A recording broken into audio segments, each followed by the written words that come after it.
what I've got set up is several containers that have muriatic acid, which is hydrochloric acid, and that is what they would be pumping into the ground. I've got a piece of Florida coquina rock. I've got a little spoonful of dirt. I got some pieces of concrete, which definitely has lots of limestone in it, and a little piece of tinfoil. So the reason they would pump this stuff into the ground is because when it interacts with all these things, it creates gaseous pressure, and they don't know what those chemicals will be interacting with once they're underground, and the chemical reactions have different outputs of what the end result is.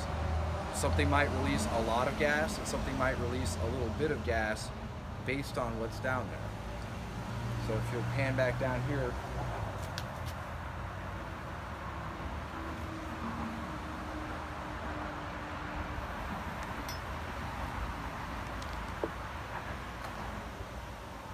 as you can see, these things are bubbling rather ferociously.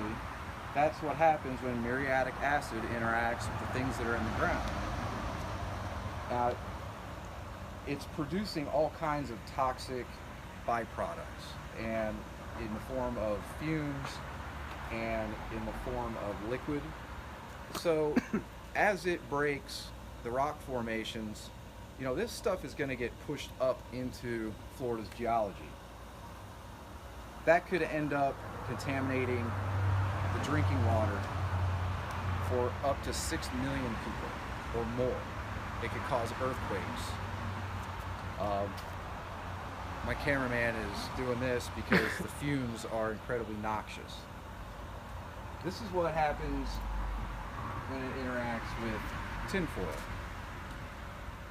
which is aluminum or tin, depending. And it takes a second. This is going to start bubbling pretty fiercely here.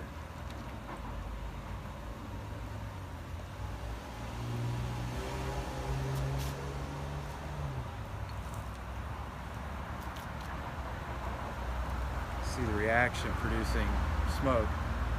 Try and light this on fire.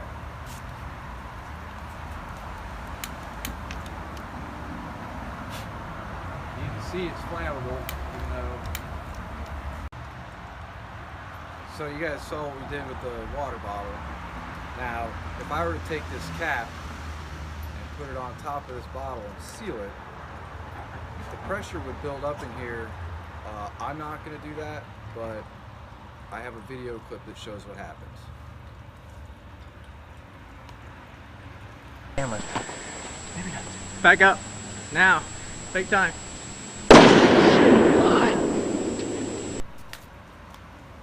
So don't pump millions of gallons of that stuff down into the earth underneath our feet here in Florida.